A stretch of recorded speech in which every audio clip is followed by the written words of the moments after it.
nasabanga nga nsaba ebintu bisatu. Nafukamiranga wansi ne nsaba Mukama ampe ssente ate era azikuume. Nisaba Mukama ampe y'ekitongole nga kyamaanyi mu Uganda. Ninsaba Mukama ampe erinnya byonna mbirina. Alhamdulillah.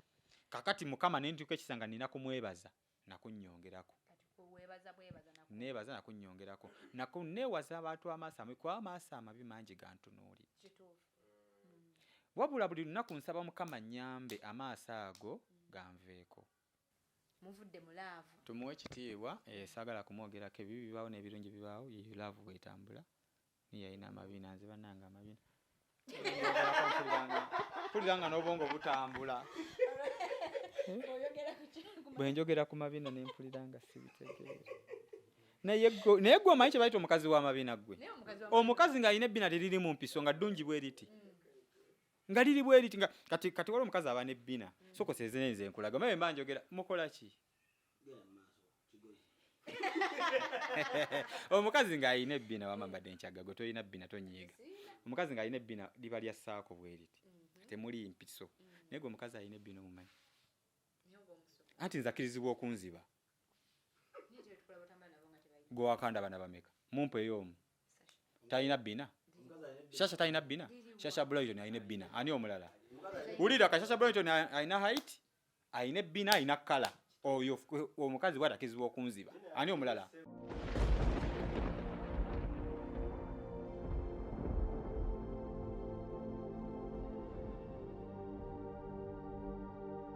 Okay, abalabi baffe abalungi abali ku Blaze Media, mwebali yonna gye musinzidde otulaba, mwebali gye kumirako, namwe abasubscribinga n'abalikinga tweyanzizza era mugende maaso n'okukola ekyo kye mukola. Olunaku olwaleero tukyaddeko wano Entinda. Ekizimbe bakiyita Haruna Mall ow'omugagga gwe wayise Don Chris atwala Skypinis Tours and Travel. Kyemmanyi buli muntu mumuwira ng'alanga that eyo company etwala abantu bweru, tetwala bakadaama. Etwala abantu bweru, gwayagala ogende Dubai okulya ku ssente zo naye bakutwala.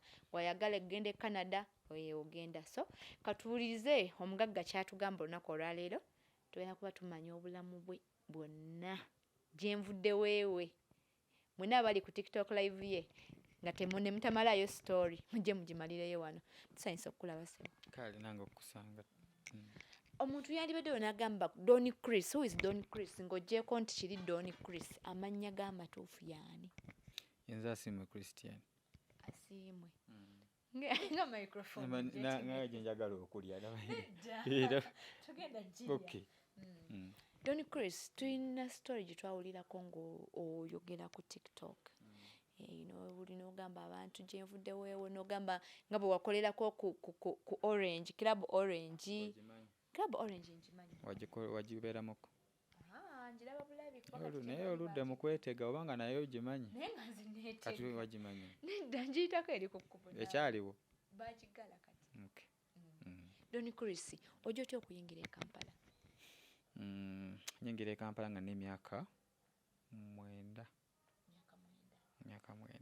Abazadde wabagambula. Abazadde bo baali bafudde. Abazadde baafa nga ndi muto. Nkulira mu famire ya jjajjaffe. Naye nga jjajjaffe iffe mu biseera ebyo kitwalabanga okutulugunya. Nkirabye kati bukulu nti yali mbeera ya kukola oba kukuyiza kukola. Naye nga ebiseera ebyo ffe kitwalabanga okukola ki? Okutulugunya kubanga ffe taata waffe yali mu bed yalinamuko kati nga tukuziddwa nga balangira ku buto bwe naliko kuba taata yafa ndi muto ninga obulamu tulaba bulungi bwereere ne bwafa ndowooza baalina otuyigiriza emirimu iffe kitwalabanga okukola ki? Okutubonyaabonya. So nempalirizibwa okubula nzise bumbula. Olowooza gye yakola ki ekyo ekyakuleetera okudduka ewa? Naawe bimanyi. Byalingamu okutukuba emiggo, byalingamu okukeera mu kusaawa nga 11-12 mugende mulime mu bunnyogovu obwo mumuyita omusulo ogwo.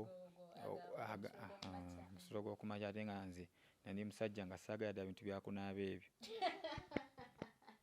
Nga bimpisiza ddala bubi. Kakati anti bwannyogoganga oluusi nenkuba bwe yabanga etonye kale bingi ebyatulugunyanga nga yandigadde nga breakfast ate mugirya ssaawa 6 ate lunch ne mugirya 12 ez'olugwe. Kati ng'ebintu ebyo tetwabimanyiira ffe gye twakulira. So kuba nze ndi mwana omwo mu maama wange wadde nga waliwo baganda bange mu taata era naye embeera yabeerangawo ng'empaliriza okuba nga si feeling comfortable nembula nenvaayo. So nenzija e Kampala nga nina emyaka 9. Myaka 9 egyo otuuse e Kampala watuukira Nateete? Wabula waliwo erinnya linanoonyanga erya taata bamuyitanga yaani bayafa n'okufa nabo bafa abo nabo. Erinnya lya taata gwe nanoonyanga bamuyitanga ndowooza Bukenya gwe nanoonyanga. Kati nga nzija njogera kimu ngenda wa taata wange ani kati ntuuke Nateete nendowooza ntuuse e Kampala kasuna tuuke Nateete bwe ne mmanya ndiwa Kampala tawo saavaawo. Naye Bukenya yeewo gwe wajja onoonya wamulaba? Saamulaba. Kati bwe natuuka e Kampala ne ŋŋenda nsinkagana obuvubuka obwana obusayizi bwange ebiseera ebyo kwaliko akayitibwa Nkasekajja kati kamaanyi kalinamu ku busente bwa kasajja ako bamulaba bamuyitanga Roger so kati Musumba ensi bwetyo bwetambula Roger so Musumba n'abalala. Kati bwe nabasanga awo ne baŋŋamba biki kati ssebo nali ewaka eri okuvayo nga nkubyemu kasente kajjajja nga nguze essawa yange yali ya green bulungi kuze buledi babitanga Bonnakivai wabulabako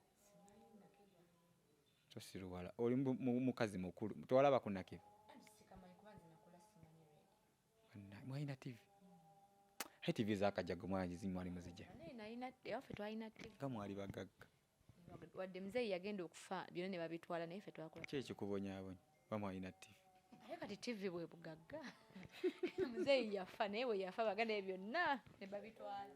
Kati kankujumiza emboozi owulidde bwe natuuka ku mulenzi ne banneegomba nga nayo emitwalo gyali ndowooza nga 6 nali bulala kakati ne basikasika awo biki kakinza obuteerabira kati bwe bantwala mu kibanja kya firimu ekibanda muvubuka bwe bamuyitanga ddansi oba yalagawa kati simanyi kyabeeranga awo Nateete awo ng'ovuva ku bitalo linnya awo. Kati waliwo omuyaga nga yina nnyini buliri bo bali nga basula mu ntebe kati ngono mafiya kibanda omuyaga asula alina omufalisa alina biki ne baŋŋamba kati gwe ngeri gy'oli omupya wakajja sula ku mufaliso ng'ate abantu b'e Kampala balina keya togirabanga. Kumbe kibanda bwe yageranga mu bbaala eri yaddanga ssaawa ze 8 ez'ekiro bannange nansanga anti yankwata bwana nasitula mu bbanga gwe kyobamanya yali anzise nga nedda nze bali baŋŋambye ngole kimpowe wano wakola kikulirwa nga gaya alina omukono so yanteekamukko nga omanyi bya street nenkaabamu awo obusente ne babunzibako kati nkya nina okuyiya obulamu. Sekajja gye seerabira yankwata ku mugaje nga jangu tukulage gye banoonya ssente ekutiya ye kapito nkuwabulamu waliwo nawo okulonda obucupa tewali bucupa nno byali byuma scrap kilo yali ya nusu 2 kati ng'olina otoba ennyo weze 2000 etuli bulala mwe mufumbirwa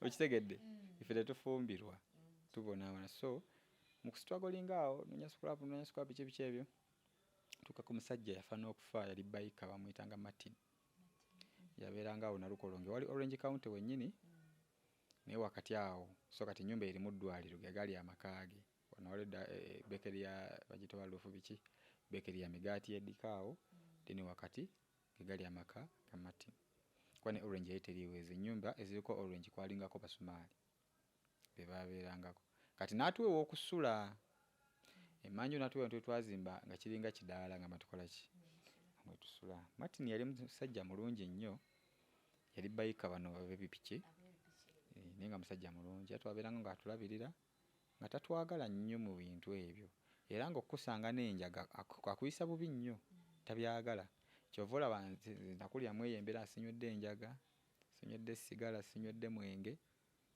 kale ebintu ntu ebyo byekiyaye nga sibikoze eki nga sibikoze wadde nga mu baana 14 abali ku street eyo abamu ku bo bayingira obuyaaye banywa enjaga ne bakola biki nze nkyebaza Mukama nti saabikola ki saabiyingira. kati awo wennyini nga tukyali awo ogenze n'ogamba nti ebiragalagala tewabikozesa ojja otya obbibuka kuba nabo banno bennyini abaali naawe abaabikozesa nabo baali ku mateeka nga babibagaana ng'ojja otya okuba ng'ogondera amateeka. Nali mwana muwulize nnyo kuba nakati nkyali mwana muwulize wamma si kyekyo Brian.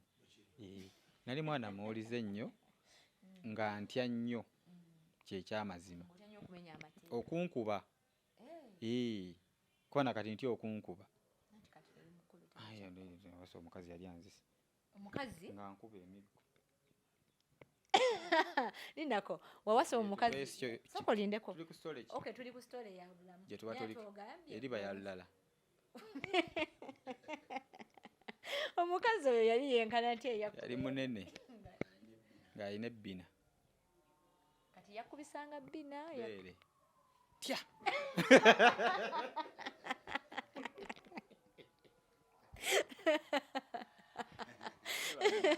ndowooza kumbuuza birala oyo mbu anti gwabireese yalina ebbeere nga masavu gadde ne bweriti nga mweru. Kubanga lwibwati soke tukomawo ku by'omukazi oyo soke tukomawo omwami oyo yabayambako nga mukyali bato akyaliyo. Omwami oyo mbadde nkyakunyumiza omwami oyo yamala n'afa nga tubeera awo wennyini oluvanyuma famire y'omwami yatugobawo kuba tetwetaagawo batandika okuzimba olwenje nze nengenda nempootako ku lwenje eyo batuwange sigisikakaaka no batuwange 1500 ng'opoota mu ngeri ki okupoota si kwe kuno okakalaayi ng'ositula ogwo musenyu yali nali katono naye nga tegwakumenya kuba ndaba sayizi oba nga wenkana n'okwegatta sikyasobola nakutuka omugongo gwe mpaako olabe sikyasobola kizizakutuka naye kale byammenyanga so nafunamu n'obuvune ku mukono guno buno omukono gw'obuvune nabufunamu 29 mu kwekalakaasa okwo okwa Kabaka.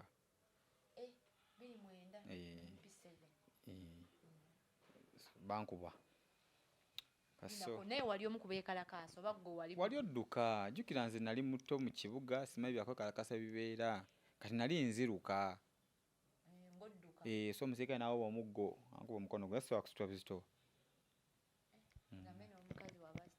era atuula kuno bw'ati beetikka mwetikka so omwami oyo yafa ne batugobawo nenzijukira omwami bamuyita Senfuka yali Kanyama eri akola mu kibanda kya firimu Nalukolongo eri kuleerwe eri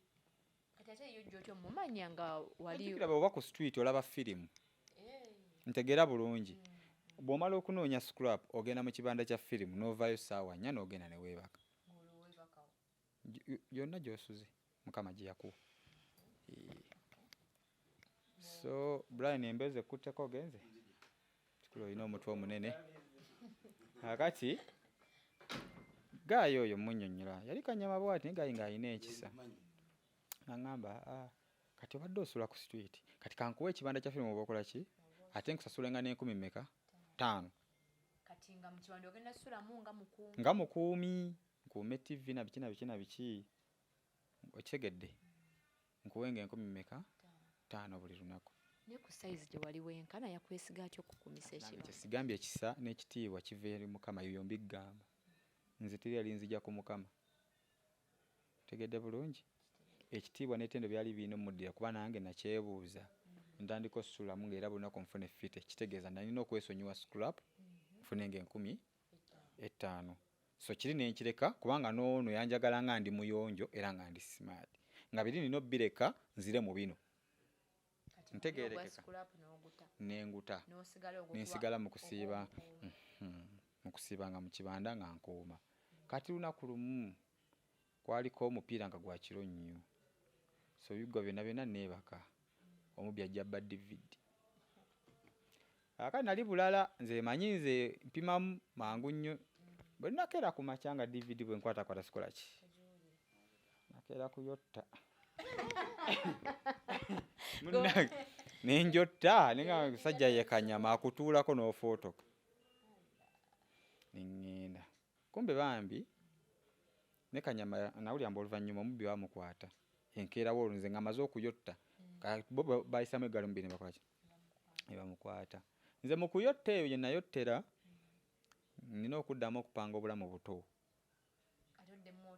siramu ntandike bulala kati embeera eri ya scrap sikyagisobola olwo givuddemu ozzeko mu mbeera ez'abantu osangira omukyala bamuyitanga Ajati twamuyitanga Ajati naŋŋamba osobola okukola nimugamba nsobola okukola yina kampani bagiyitanga Wasting Systems yalinga eyolwa kasasiro mu Kampala tutandikira awo munnange yalinga mpa ssente eziwera yampanga $1.5 buli lunaku lwetwayolanga kasasiro naye tezaalinga za bwereere kuli kwalinga kukola paka kuwulira bubi anti ekkutya ya kasasiro ogimanya ezito n'okuwunya na biki ebyo so nenkola nakola nga olunaku nfuna gumu gwange kitundu naye nga bwe tugendayo basumaali omanyi omusumaali ekintu asuula kiramu engoye asuula nnamu oba omufalisi asuula mulamu oba n'entebe bwe ziti asuula nga nnamu so nafunanga engoye okuva mu basumaali eyo nenfunanga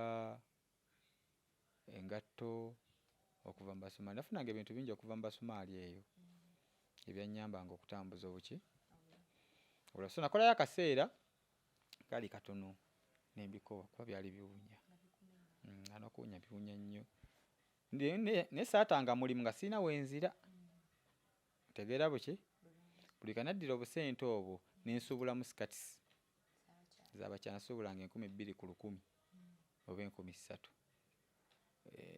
ngenda nga nkeera 11 nengenda mu wino nensuubula engoye ontegeera nenzitunda paka saawa nga 6-7 nga nina okivaako noonya ekirala.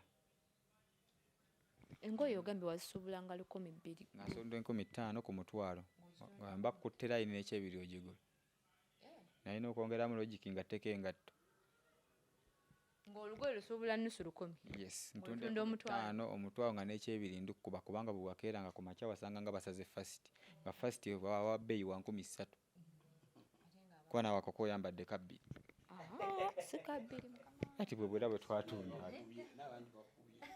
nedda mukama wange si kabbiri kigezi yakakuguze yakusedde yakanguze teyakanse yakaguza 5 olugoye lwali luwanvu wasala lusale ne lugira muno nafuna wedde nagira nengwa accident ne luyirika wafuna accident bambi etawaana myereere kakati nengattamu logiki nengattako engatto nesuubulanga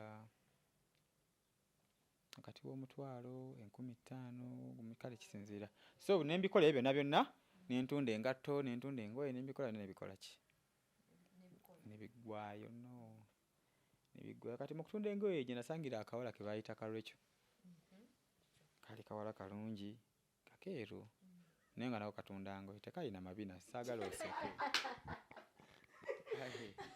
tekayina mabina kayina otubina nenga kampi kakati nga bamanyi mu bwavu olya kiriwo kasoofuna shuwa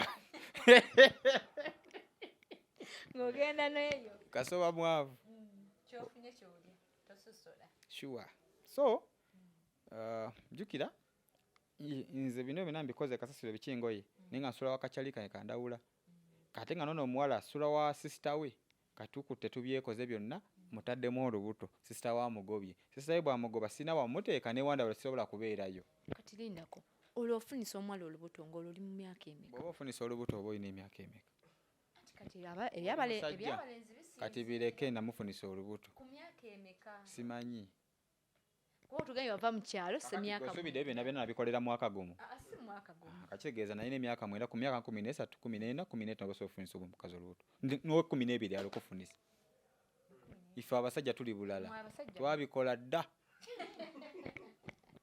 kakati omuwala bwe mufunisa olubuto mba mu bugobe waabwe nnoonya emitwalo 4 ngifuna ngenda nnoonya ennyumba ebula ngenda eyo munanfuka enkuba bwetonya amazzi gakola ki gayingira kati nnoonya landlord musaba ayagala emyezi emeka mukaka nkuweko gineena ngenda kuwa ssente endala yali yeena buli mwezi nga nkuweko gino emitwalo 4 emitwalo 8 nja gireeta kanalina okunoonya omulimu ogumpa emitwalo 4 mu wiiki 2 zinali nsabye ntegeerekeka ngende wandawula asooka ansimula omusonso guli gwali bula gwe yali ngatto nga nnene bwete eyise namu eringa eyaganagga yali nga apadde empale ng'ekola n'amatu eno bwete ate entuuka kuba yali ndawula sebo mukulu ndawula manyi mukulu yafunye nze namukutte ku mukono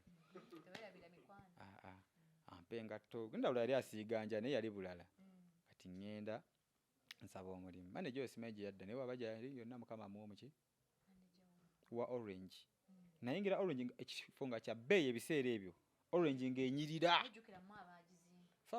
nga masavu sokanyumirawo nti kubukoba obutimba obuli nga wano banampa omulimu saasoma kiri awo nenkeera ku makya kati nze bino mbigamba okwekkiririzaamu kikulu nnyo nenyingira buyingizi supervisor namuyitako buyisi sambuuza kibuzo nakitya nembuuza witness manager aliwa nandagirira nenyambuka amadala paka waggulu mu office yansangayo abayimbi abaali awo ne bavaayo nangamba yingira nga tanenyinyadde kuba nali bulala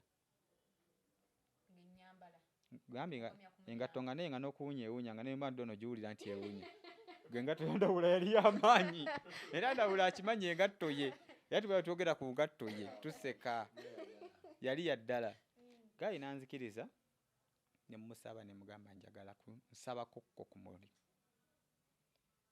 yantunuulya nga nenjala ennuma nantuulya nga ndabika ndi bulala nga neetaagamu ka service yambuza ekibuzo kiki osobola okukola nga mukama wange newe kiba ki nanga agenda olongose ettooyi nga neyanza mukama wange nenzikirira mu story gye yansanga bino nkugamba mazima yansanga nkutte squeezer ntandise okukola nga kale jangu enkya saawa 4 ogenda kukola mu service gagamba gemaki kaakati aŋŋamba nonye esaati enjeru mpale ya bulaaka n'engatto yo weeri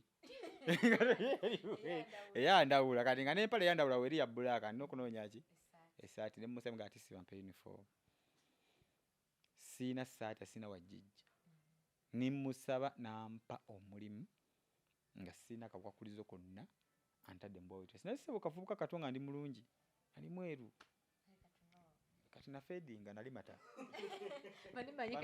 bano ba blind bakusako stress nosigala nga oli mulamu bulungi manyi kati nga wookayinawo wandibadde ndi musiiwuufu nnyo abagatta ku junior tuwegatta ku junior bireke okay esaati ya white yo ng'ebuze nebakuwa uniform ampa uniform ntandika okukola naye nali mukozi naye nga buli kiro batuwanga nusu kakaaga ng'okola kuva saa 12 evening paka 12 ku makya naye nga tokola full week ng'olina okukola twakolanga olwokubiri olwokusatu netuwumula olwokuna tuddamu olwokutaano olwomukaaga ne ku Sunday nga zinaku naye nga Monday tetwakolanga nenkola sayi nezigaana emitwalo 8 negibula kyuka naye nange okukola ekiro ate emisana ngende nsuubula esikaati nga nakolanga ekiro ate nkere ntunde sikaati ndabe nga ewaka nayo omukazi ayina okulya ku gino kana akakaaga ako ayina okulya kana akakaaga nina okulya nina okufuna transport antwala ku mulimu n'okunziza emitwalo 8 nezibula emitwalo 8 bwe zaabula neŋŋamba nedda naye musajja muyiiya nze kuva dda saali musajja wa bulijjo neŋŋenda nenfuna manager bamuyitanga Busobozi Fred yali akola mu Airtel no before kumufuna oyo walinga omukyala amuyita Viola kati yali bweru eyo omukyala yali akola mu Airtel naŋŋamba nyangu okolenga nange wano muka tenti aka Airtel yalinga mpa naye omutwalo gumu buli lunaku katirindako orange ovaayo ono Viola omusisinkano musanga kuleerwa okuba yenawo ka tenti nze mune nice sitya nali nimba buli muntu nemukabira ennaku Viola nga nyamba nga mpa omulimu Viola bwanyamba nampa omulimu tandika okukola. Jukira bali nabidde mu katono bwe nali nkola Orange naye kyali wange ne mujja mu njala ne muleeta ne bamuwa chef. Kati nze ne neego wali twalina omuze ngombo yeegoba n'omulala akola ki? Yeegoba. Kati bwe neegoba naye ne yeegoba. Eyali akola eyakuwa engoye ziri ezaakuleeta. N'engatto. Kati ne neegoba Orange ne tuddamu Airtel. Naye ne yeegoba ne musabira ekifo kye kimu ki? Tuba kyali katenti ako ne ziyita manager owa ddala owa Airtel.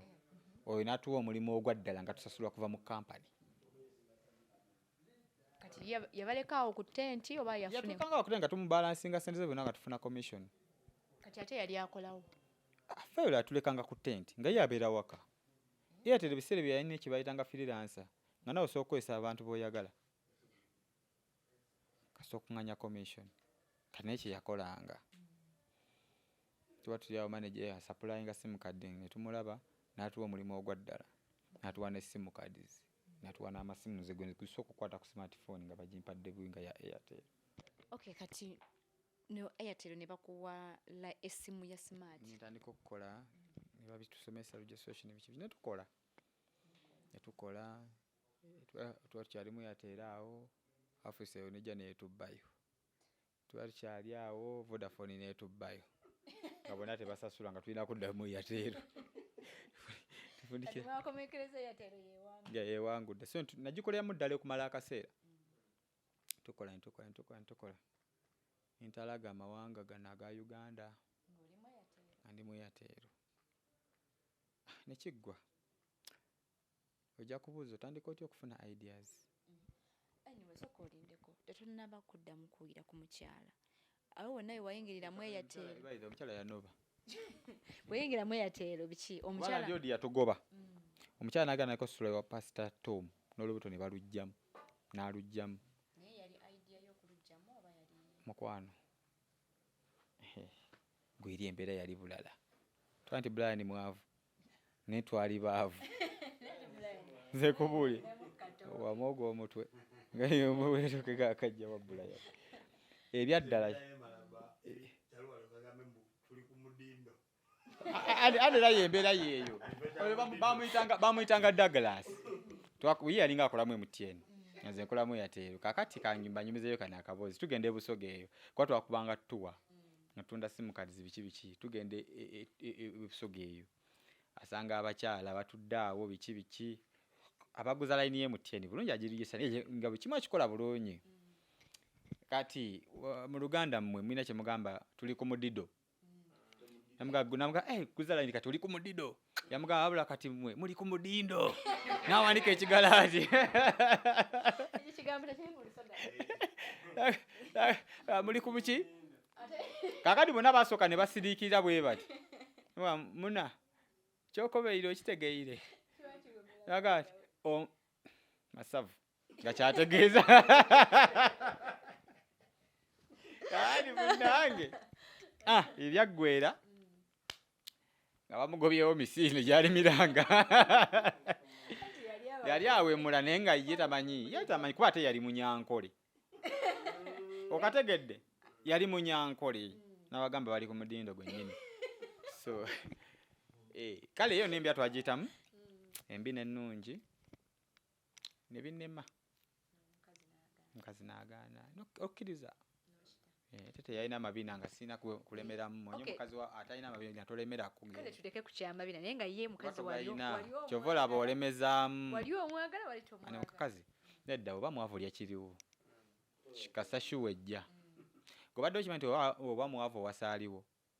Tuwasa gwo oyagala. Osobola nene abavu. Ankakuddiremu bwoba mwavu owasaaliwo. Bw'aba atunda akatogo nga yaliwo gw'owasa. Olwokuba tolina kiso naye ng'olina ku TV gwe weegomba nti kadizaya. Luliba olwo.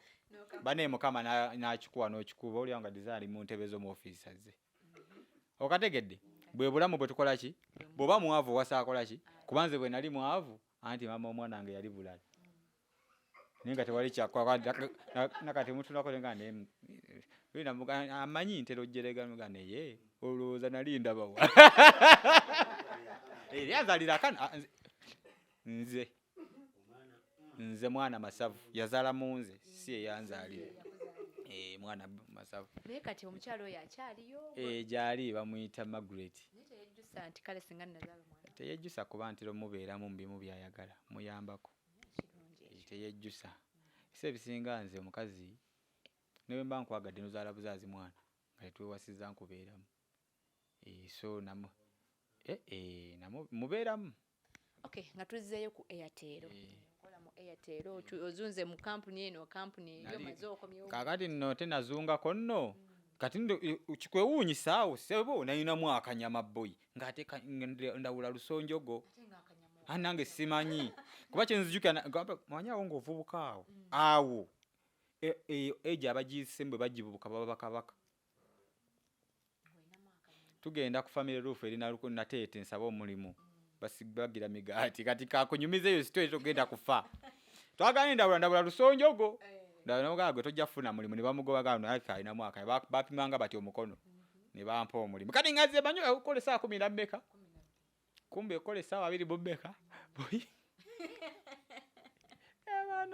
boyingira kati ovaamu nkya kati kyesaamanya kati nkuwa sitoole ntandika n'amaanyi akagaali komigati nkazeeno kazeeri ziwera omusanvu muganda yabisedde vivi naye nga ize nirolemeza muzituuka 12 nyinyuke nga bwendowooza nezituuka 12 tebatunyega kunnyuka eziwera emu eziwera 2 eziwera 3 nempita supervisor banetunyuka mmeka yanga nkya saawa nnyo ez'okumakya ze wayingidde nakaba neze mpedde kakati anti natya ninga kati bano banziserumu kye nakola buli fujjo bangobe nga tebangoba ningenda ninkwata emigaati bwendi andiko jiyuzayiza njirumira mu kamera bwendi bangobe naye nga banfaako ate ogenda kuli emeka ogenda yuza emeka paka ningenda ku gate nebanga togenda fuluma nkya nenzirayo munda saa ziri mu 5 ninga buli wamu wannuma kati kye nakola najja waya tekuli nembaga ngenda kukuba enduulu nzigulire ngende ne banzigulira nesoka ntina paka waka ewandawula gye nabeera nga mutundu eyo nimbimunyunyula ndawula yansekerera nangamba ekanyama waffe yeka gwe tulinawo tewali mulala yoyoyoyo kakati nenga nkya nina okuddamu ate munaye njiyo obulamu buki obulala tetenkanyizaawo nali kavubuka kalungi funayo omukazi ankwanaawo anjiwamu akasimu bakayitanga ka alukateero kaali ka orange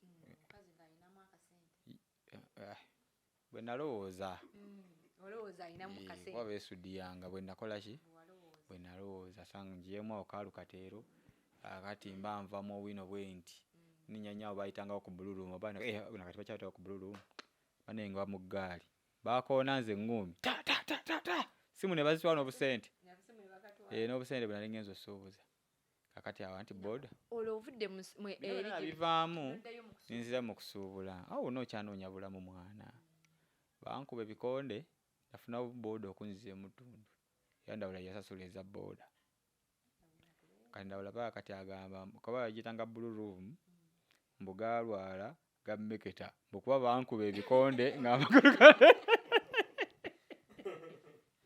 okyegedde ndowooza kakati nebiggwa ebyo nabyo ngaera tulina okuddayo kuba busobozi manager Fred oyo simanyi gye yadda oba yafumanyi nabo bafa manager Fred wa Airtel yatubeereranga nga yakulinda ng'ojja kudda yalinga taata ng'akulinda era namaa nenzirayo era nenkola so eyo gye nava bwera tugenza emalaba gyensinkana omusajja bamuyitanga oto ina nyini company eyitibwa Skypins Travel Agency eri Kenya Nairobi ntandika okukola naye nkugambye nali muvubuka mugezi nnyo ate nga ndi mwetowaze nnyo ntandika omufunako ideas ne connections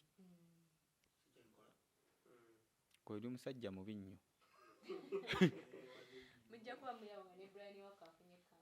Brian wakafunye company mwagaliza omusajja oyo namuyigirangako ebintu bingi kati olwo okugenda e Kenya okusinkana oyo omwami tugenze malaba simu kaadi gye namusanga yes gye namusanga kabaala akamu tunyumya naye nga mulaga embeera si nnungi nga bw'omanyi obeera tonnawangula obeera onoonya yantwala e Nairobi nga ndabirira nsulawe era nengenda ku ofiisi nembeerawo netubeerawo ng'alina abakozi bangi nemuyigako era buli strategy gwe nnina wano si wa wano kuba naye kampani ye ng'omuntu nnene Kenya. Kati nayo idea wagijjako oyo nogamba kangende enkuba e Uganda bulungi nnyo era nakeera ku makya kuba kasente nali kakoze eki in fact nasooka kuweereza ssente wano nga nkyalina eri bagikole. Kati lindako nga tonnabatandika kuweereza ssente okwatagana otya n'omugagga ne mutandika okukola naawe ofune ssente nali nsasulwa kusasula ssente yampiranga ddala ssente yampanga ssebo yampanga ng'omutwalo gw'e Kenya ssebo omutwalo gyalinga emitwalo nga 3 mu something nga mpa ssente ate jjukira bakuliisa bakusuza bakujjanjaba buli kimu oli masavu kati nga ssente zimmala we najja idea ya kampani eno ngamba ndawula kankusindikire ssente zino otandikewo bizinesi bweti ngenda okudda nga tutandikira awo okweyongerayo waggulu ntandika osindika ssente. Ogwo olumwaka kigo mulimu kati Skype nzone emaze emyaka 2 so tubale 2022 2022 atandika okutetenkanya yanzibamu soko lindeko nga tannakubbamu muli emalabba mutuuka okwatagana n'omugagga olwo osigalayo tewadda Uganda sadda nengoye sadda kuba nali nsuzibwa busuzibu kafuukanga abayimbi bawa siri mwangu abagenda oyimba ne bali nalemerayo bambi era nze Nairobi sina we simanyi e Nairobi omalayo bbanga ki nabirirayo ddala kati tubale 2021 kuba mu 2022 nga mu May wetutandika Skypings eya wano kati obona obwezi tetububala kuba buba bwa kubuildinga wabula mikwano gyange benneesiga nga mbaweza ssente wano banziba ekitegeeza bo abaweereza batandike kino ne bakitandika ne baleka ne karumu kamu kye nali saagala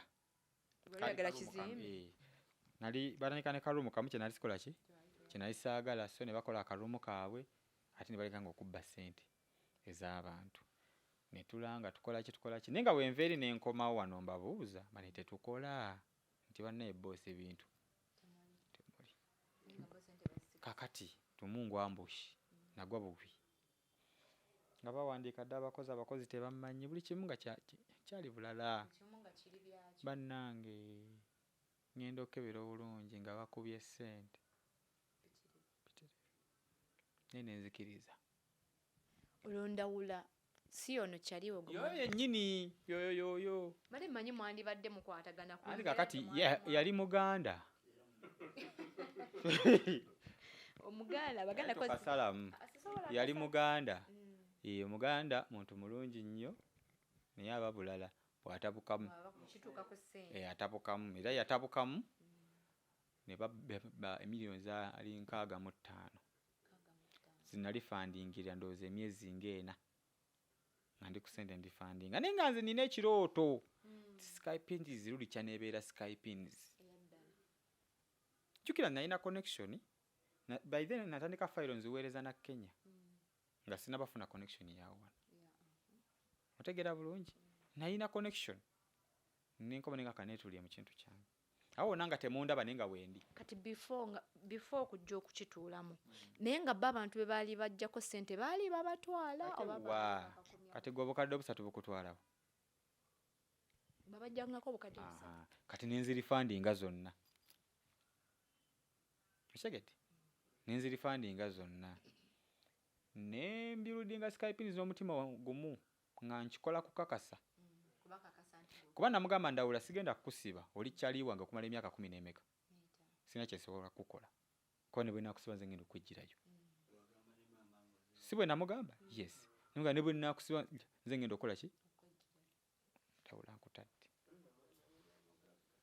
kati ye ndawula saawa zino alirudda gyali era yakola kampani eng'eno naye yakola Skype si Skype yakola travel yakola 2012 nya sijja gyogerako teyina makulu n'agikola kati ssente ng'ezikola eyo azijja mu yiyo yazibbamu nze naye ekisinga okuneewuunyisa Katonda baneze neesiga Katonda nze gwe mulaba wa okitegedde muganda wange nasitula Skypins neemuyitako emisinde bwe yamuyitako twali ne Brian Wakko kyali yatunoonya ye mwennyini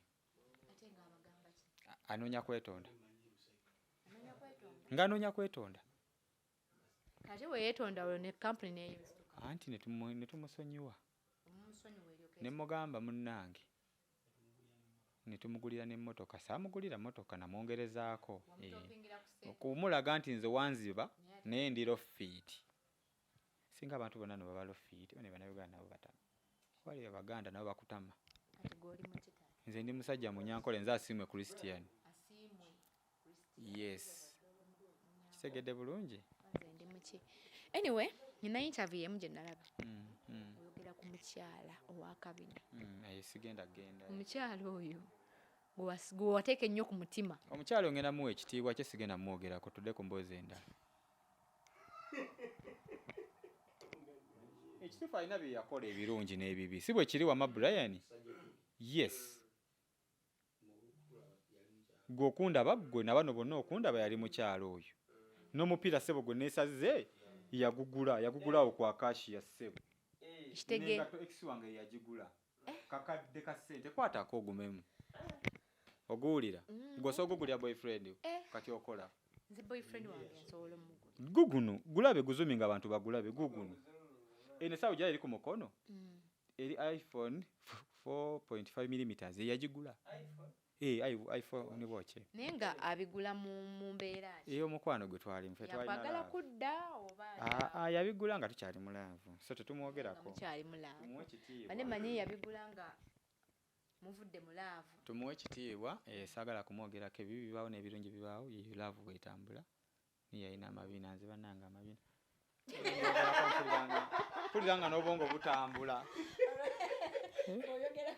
bwe njogera ku mabina ne mpuliranga sibitegeera naye gwe omanyi kye bayita omukazi w'amabina gwe omukazi ng'alina ebbina teriri mu mpiso nga ddungi bwe riti nga liri bwe riti kati wali omukazi aba n'ebbina sokoseze nze nkulaga maye mba njogera mukola ki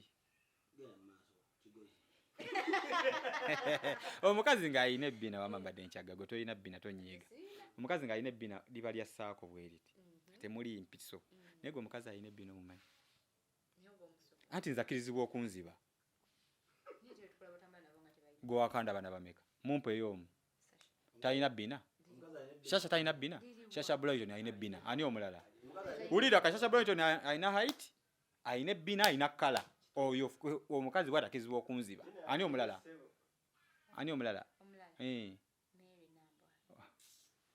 ate oyonoonye interview ajo onoonya ate bw'onoonye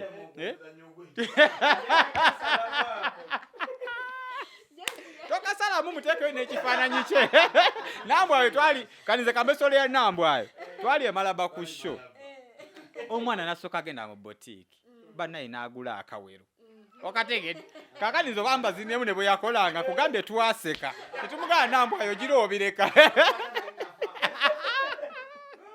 naye mwana oyo mwagala nnyo nambwayo in fact nambwayo saasooka mwagala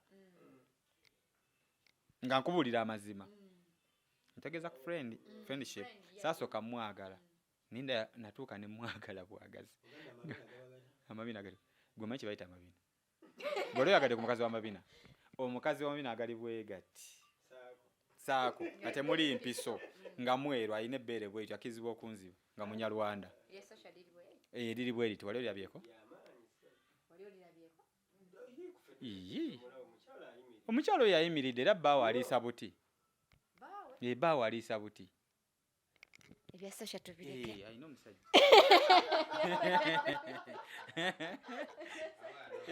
Sasha tubiveeko ekirala Sasha tubiveeko ekituufu kiri nti mbonyeebonye era oluseko olunsimbamu Brian Wakko nga yakusimbye oluseka ateekawo ekifaananyi kye bamulabe ojja teekawo ekifaananyi kye mu muwala ate ogwo Brian Wakko naye musajja wange nnyo mwagala nnyo kye yasooka okukola kuntwala waabwe nendaba abazadde be bonna lwakuba teyanyima sisita we nyoko omumanyi naye ine bina ne boyogera ku bina boyogera bina omutima gutemuka gwe inze ku mabina omutima gutemuka ne pulyanga n'omutima inze manyi nego bani babulire bano bwe tuti n'amabina kati mba nvuga bwenti nenda bibina nkolamu ne bwenti nyimya n'okuyimira netegereza bina nze kati muganda brain ayine bina ate to ayine bina ate to tayagala future bagala nnyo bonaabona okitegeera omwana muweeyo alime kubona ayina omwana ye nenga ina ate kala wagambye yagala bina kala ye kyakibulamu kati nze kagamba omukazi kati nze kagamba gwe oli mubi kagamba omukazi akkirizibwa okunziba omukazi ng'alina amabina ng'alina kala nga munyalwanda oba nga munyankole oba muganda aba yeeyusa naye ate abaganda gye bali wa beeyerusa kati kwaliwo n'enkola y'ebizigo eyajja babinywa bunywi ng'obuganda obujja naye gomanyi waliwo enkola endala eyaze y'ebizigo ku baganda tebakyeyerusa banywa binywi abaganda tokubye nnyo bansonyiwe tokubye nnyo okubanga ebizigo banywa naye nze omukazi ng'alina amabina nga munyankolo oba nga munyalwanda kizibu okunziba naye ate ennaku zino n'abaana abamu ng'omulaba si muganda naye ng'erinnya alina ly'abaganda aba yamanyi n'ebizibu bye naye ate ng'alabika gwe genda wano ekkololo nze nava kololo lwamabina nenga abajja kunziba bajja kumalawo genda ekkololo okimanyi mwabaddewa ku weekend nenambwayo mwabaddewa gwe wabaddeyo wama babaddewa amabina wagalabye walabye amabina g'ekkololo gaba mangi mu kifo kimu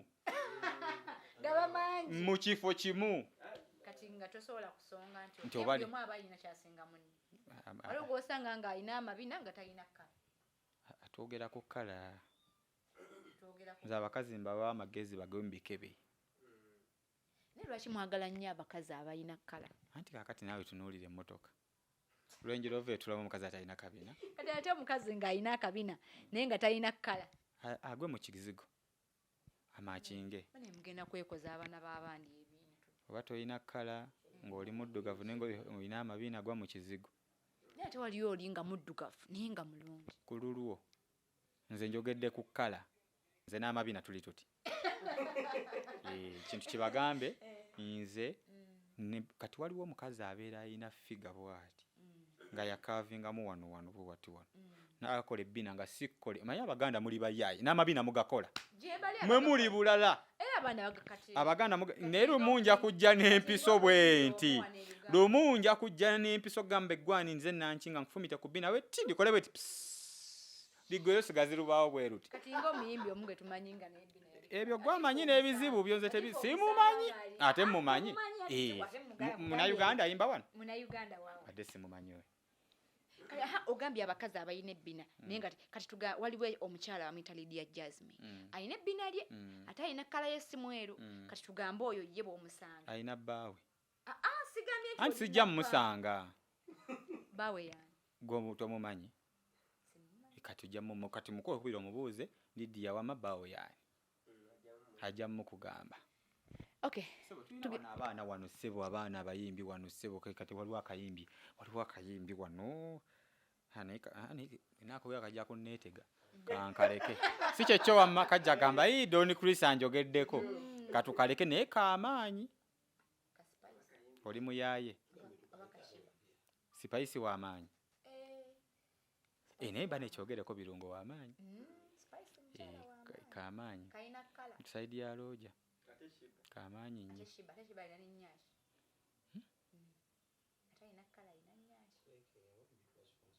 kati waliwo gwe bayita kalani no kalani ani oyo n'erinnya simanyi dyogera naye w'amaanyi omukazi oyo awunya bulungi ya Karo Castalia yani Castalia awunya bulungi yeeyisa kicorporate banesinga abakazi beeyisanga oyo banditubye ne batumalawo ayangu wajje tumulabeko simuyise anti ayinza okujja nawe okulayo show omuntu waliwo n'akalala bakayita waliwo akayimbi akalala kali awo kalina simayiro nene n'obuusobuuso ne kampimpi bakayitaani nyoko nedda bakayita kakalwani era stiiru kali nyinyi mu the New Eagles Nantongo kalo Nantongo by the way nayo ne concert muwala wange yaŋŋambye gantuukako naye mukazi anti olangambye mubi kakati naye anti kakati abo balina abantu baabwe balina abantu baabwe naye olaba mukazi bw'atyo nze kati nkubuulire nze wano bakyali bange bakimanyi gwolabye mu mukozi akola nga talina mabina password wano mabina egamba n'otunulako obutunuzi just ne bwentunulako mutima guguma emmandwa ne zikka tosobola nyasiresi wantakola naye sibagambayo kyekikulu ekyo tokikolanga mu bizinensi y'okugambayo naye nga password wano maki naye ex wange tabaagala kati ogwo guyaaya ogwo omukazi ogulaba gwali guyaaya ennyo ogwo kati nga bwewandiika mukazi wamabina nga akuyita sokoja gwe simwagadaye kan'obubbi mubbi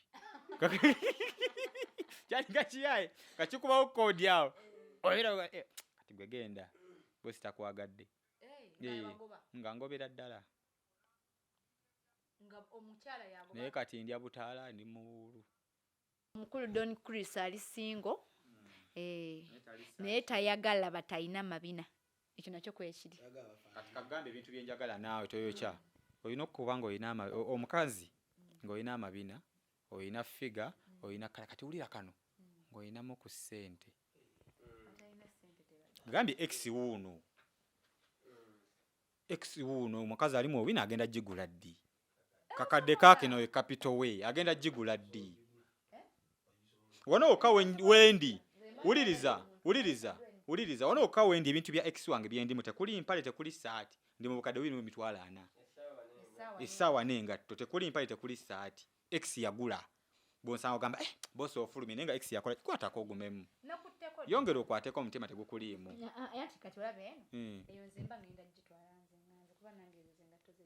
oyo njijjewo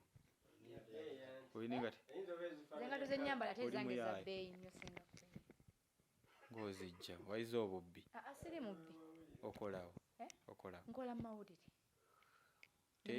teri asinga bwavu nga munnamawulire uyo ali awo yayuya okufa gosubira ekyo si kituufu bannamawulire fe abasinga okuba ne ssente tewali buzibu lwakuba tetwagala kulaga nnyo mu public as long as tetuzibbye yammwe kale mwakula we muteera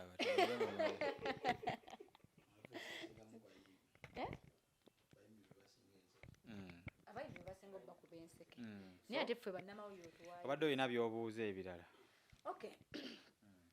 otugambye bizinensi byonna kati osuubirayo okugaziya bizinensi eno okusingako ne Dubai tuyinayo nagaziwa kati Dubai yo batwalanira nayo bwere oba batwalako bakadamu batwala era eri mu Europe nayo ninayo saawa eno nsobola okugamba nti ndi successful bwembeera awo ekiro amagezi gensobola okuwa abalogamu teri ddogo lisinga ssaala ya ssaawa 9 era nakuwulidde ng'ogamba ku live yo nze ekyo sigenda kikowa kyogo kituufu wali nakuwulidde ng'ogamba ku live nti mwabaagala okunsuula kambawe ku skills ze nakozesa okujja okukola business ssaawa 9 ennaku 9 ng'osaba naye osabira nnyo ekintu kitya sebone katonda oyo omuyaye mu mukonfusinga mwana aba akyakola kino n'osaba kino naye ati nkuwa eki wabula fukamira wansi buli kiro nze ebiseera ebisinga kino nkibagamba waliwo omukyala ayitibwa Evelyn Namulondo yatera okunsindikira message ekiro zukka tusabeko ne bwe nzikulaga wano nzukuka ekiro nensaba ennaku 9 wallahi kyensabira kikutuka ne ngamba nti njagala Brian oyo mukamonda g'omutima gwe ayinza obutagundaga mu kiroto bukya ku makya Brian nakola wano ekyekisiru nemuga Brian nkutadde so essala esaawa 9 ogiraba mbi nze gyenkozesa bwe mba nnebikutte gye nkozesa mba nina kye njagala kyonna na bino byonna bye ndimu olwaleero bino mbigamba nasabanga nga nsaba ebintu bisatu nafukamiranga wansi ne nsaba Mukama ampe ssente ate era azikuume nsaba Mukama ampe y'ekitongole nga kyamaanyi mu Uganda nsaba Mukama ampe erinnya byonna mbirina kakati Mukama ne ntuuka ekisanga nina kumwebaza nakunnyongerako neebaza nakunnyongerako neewaza abantu amaaso amabi kuba amaaso amabi mangi gantunuulidde wabula buli lunaku nsaba Mukama nnyambe amaaso ago ganveeko buli lunaku buli lwe mbeera muno paka sanga mukane nga nsaba naye temunaye bwonsanga eyo mu biseera byange eby'eddembe oyinza ogaleka n'akayaye kaawa naye Muganda ye Katonda mmutegeera mbawa omukisa kati akayaye oba ssente kazijja abamu ne balowooza wakwatamu tewali buzibu bakwatemu nabo bakwate muze ne message bazinsindikira no baba ndagirira omusawo gye wagenda which nonsense is that siina musawo nze gye nagenda no mukisa gwange nze eriyo abaŋŋamba wali obuyintavu bwenna waliwo abantu abo benalabye babadde muti bandisikaasingako nti talina ssente naye nze yemboozi tenkosa okuŋŋamba nti siina kyensinga okwagala tenkosa kasita ggwe olina tewali buzibu okigedde nze sirina ssente kasita ggwe olina nze ndi musiifu kasita ggwe onyiira tewali buzibu Chris genda okola amannyo kasita ggwe olina agala ennyama naye tolina zigigula yenjawulo eriwo nze gaye binsanga wano kasita ggwe olina naye tolina gagula ki nyama okitegedde bulungi so byebyo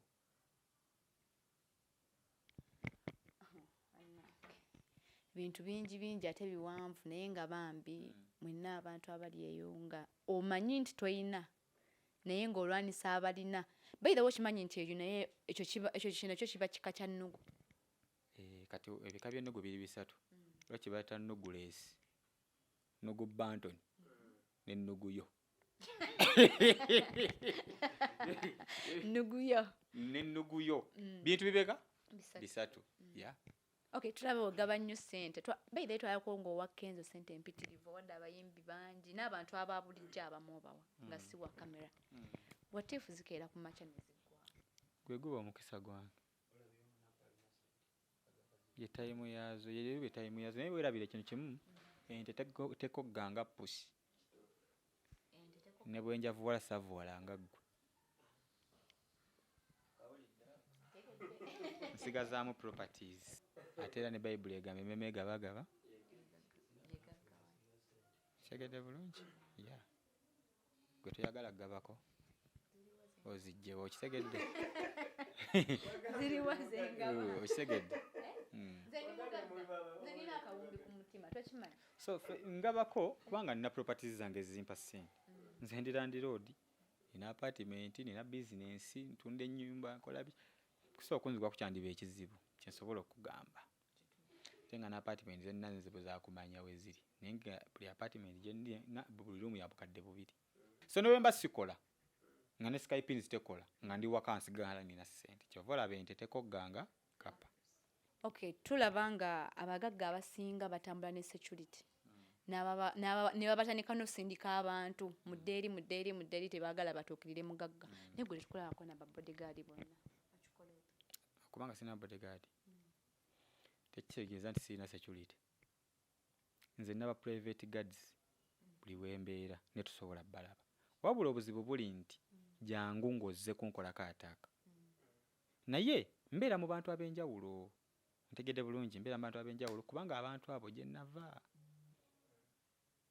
ntegedde eyo wansi eyo gye nava kati mba ngenze bakanyome bajje era nze siba nabo ne mba ngenze mu kivulu kyabwe naye mba ne ba private guards bulungi nnyo era babeeramu mu bantu bulani tobamanyi yes mba nabo okay nga tumaliriza bantu abali eyo abandi abakale abakulwanisa obagambayo kagambo kama abawo omukisa bawangula olutalo lwabwe kuba nawo andi n'okunwanyisa lutalo lulamba nze ssebo ndiko omusaayi gwa Yesu Kristo gwa nanyisо ndiko omusaayi gwani. Okay. Omugaga Chris, akasembayo akatadekeka kosobola ogamba abantu baba kufollowinga n'abakwagala. Followinga mugende ku page yange mu following.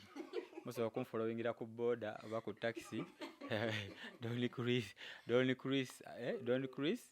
UG7. Ye page yange mu following osobola nya boda oba taxi no followinga. Ebirungi bibaayo tukasente tukagabirayo. Ku live. Okay, toyanziza. Ngenda kuba nkoma wano olunaku olwaleero n'omugaga Don Chris ayite weelabira tubadde ku Sky Pennies Tours and Travel.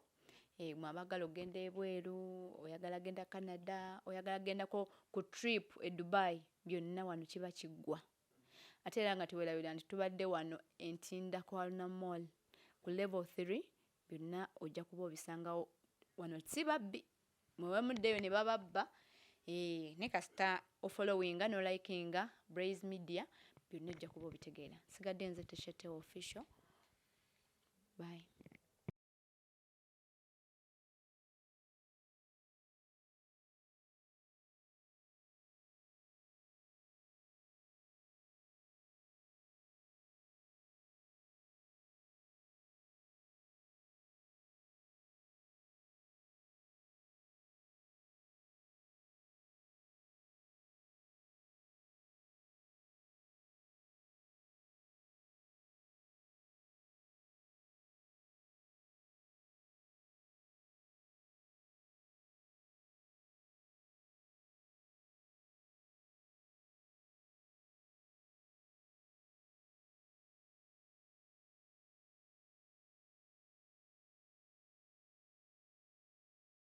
Kati waliwo omukazi abeera alina figa bwati nga yakavingamu wano bwati wano n'akola ebbina nga sikkole. Manyi Abaganda muli bayaayi n'amabina mugakola mwe muli bulala Abaganda naye lumu nja kujja n'empiso bwenti, lumu nja kujja n'empiso gamba eggwani nze nanki nga nkufumita ku bbina wetti likole bweti ligweyo sigazi lubaawo bwe luti.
nasabanga nga nsaba ebintu bisatu. Nafukamiranga wansi ne nsaba Mukama ampe ssente ate era azikuume. Nsaba Mukama ampe y'ekitongole nga kyamaanyi mu Uganda. Nsaba Mukama ampe erinnya, byonna mbirina. Alhamdulillah. Kakati Mukama ne ntuuka ekisanga nina kumwebaza nakunnyongerako. Neebaza nakunnyongerako. Neewaza abantu amaaso amabi kuba amaaso amabi mangi gantunuulidde. Wabula buli lunaku nsaba Mukama nnyambe amaaso ago ganveeko.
Omukazi oyo yali yenkana atya Yali munene ng'alina ebbina. Kati yakubisanga bbina Beere. Tya!